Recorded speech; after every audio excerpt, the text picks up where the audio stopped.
The UK has been encouraged by the strength of support from allies to take action against Russia after the nerve agent attack on a former spy and his daughter, Boris Johnson said just hours before the U.S. Secretary of State, Rex Tillerson, was sacked by Donald Trump.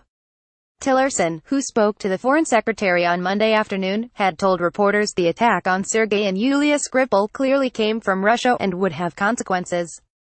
His remarks went further than those of Theresa May, who told the House of Commons on Monday it was highly likely Russia was behind the attack.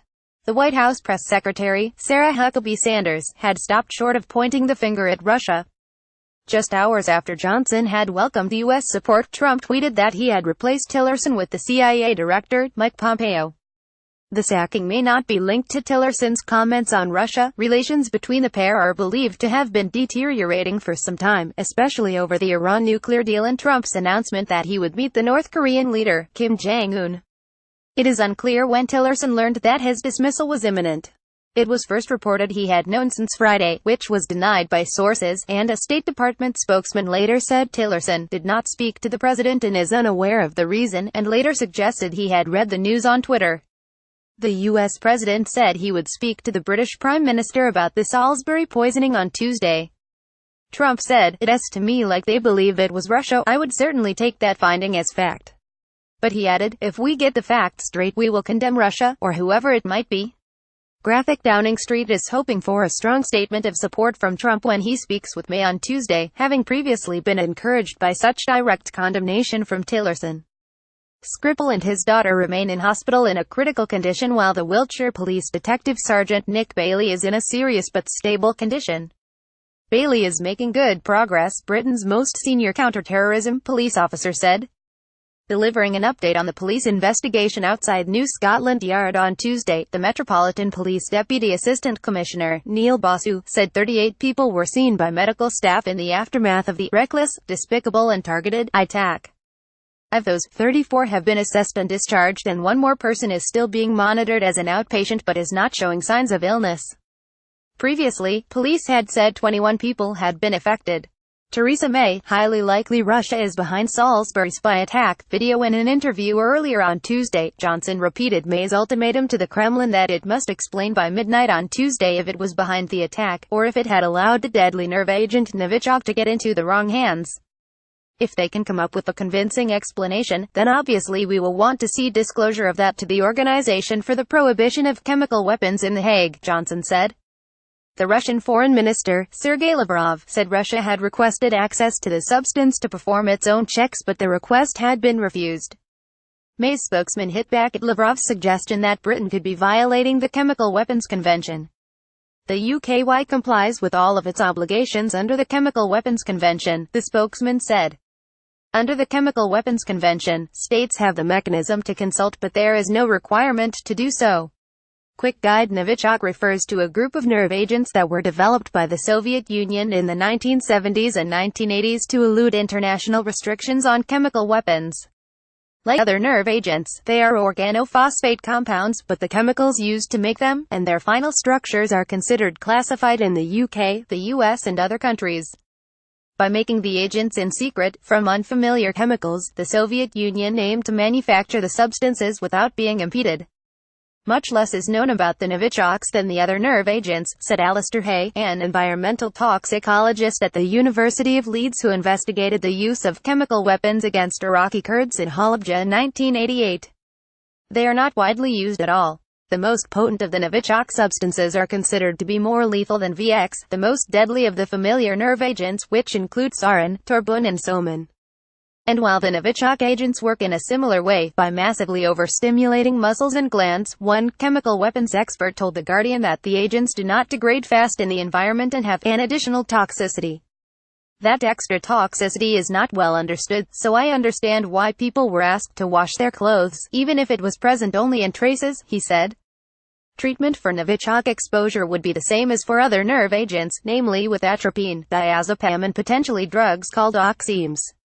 The chemical structures of Novichok agents were made public in 2008 by Vilmar Zayanov, a former Russian scientist living in the US, but the structures have never been publicly confirmed. It is thought that they can be made in different forms, including a dust aerosol that would be easy to disperse. The Novichoks are known as binary agents because they become lethal only after mixing two otherwise harmless components. According to Mirzayanoff, they are 10 to 100 times more toxic than the conventional nerve agents. The fact that so little is known about them may explain why Portendown scientists took several days to identify the compound used in the attack against Sergei and Yulia Skripal. While laboratories around the world that are used to police chemical weapons incidents have databases of nerve agents, few outside Russia are believed to have details of the Novichok compounds and the chemicals needed to make them. Thank you for your feedback. May updated her cabinet on the unfolding investigation into the Salisbury attack, telling ministers there was no doubt of the severity of what had taken place.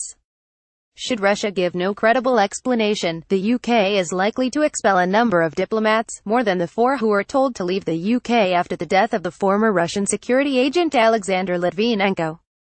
The UK may also mount a covert cyber offensive against the Kremlin.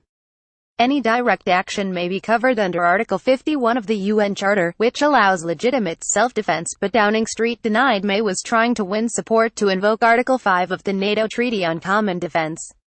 The government may also decide to formally support amendments to the Sanctions and Anti-Money Laundering Bill to target the persecutors of Sergei Magnitsky, a Russian accountant who died after he revealed a major state-sponsored fraud. Timeline: September 1978. In one of the most chilling episodes of the Cold War, the Bulgarian dissident was poisoned with a specially adapted umbrella on Waterloo Bridge.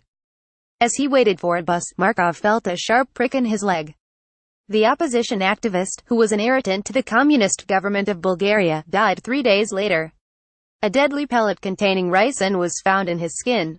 His unknown assassin is thought to have been from the secret services in Bulgaria. November 2006. The fatal poisoning of the former FSB officer sparked an international incident.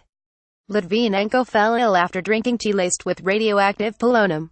He met his killers in a bar of the Millennium Hotel in Mayfair.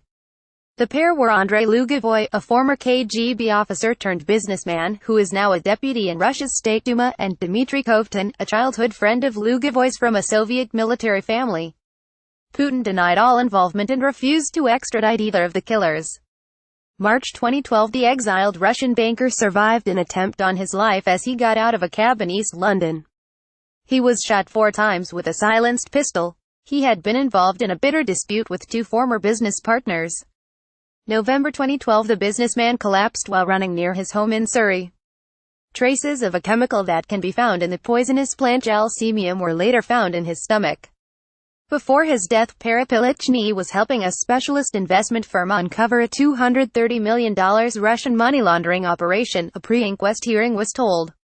Hermitage Capital Management claimed that Perepilichny could have been deliberately killed for helping it uncover the scam involving Russian officials. He may have eaten a popular Russian dish containing the herb sorrel on the day of his death, which could have been poisoned. March 2013. The exiled billionaire was found hanged in an apparent suicide after he had spent more than a decade waging a high-profile media battle against his one-time protégé Putin. A coroner recorded an open verdict after hearing conflicting expert evidence about the way he died. A pathologist who conducted a post-mortem examination on the businessman's body said he could not rule out murder. December 2014. An associate of Berezovsky whom he helped to launder money, he was found impaled on railings after he fell from a 4th-floor flat in central London. A coroner ruled that there was insufficient evidence of suicide. But Young, who was sent to prison in January 2013 for repeatedly refusing to reveal his finances during a divorce row, told his partner he was going to jump out of the window moments before he was found. Thank you for your feedback.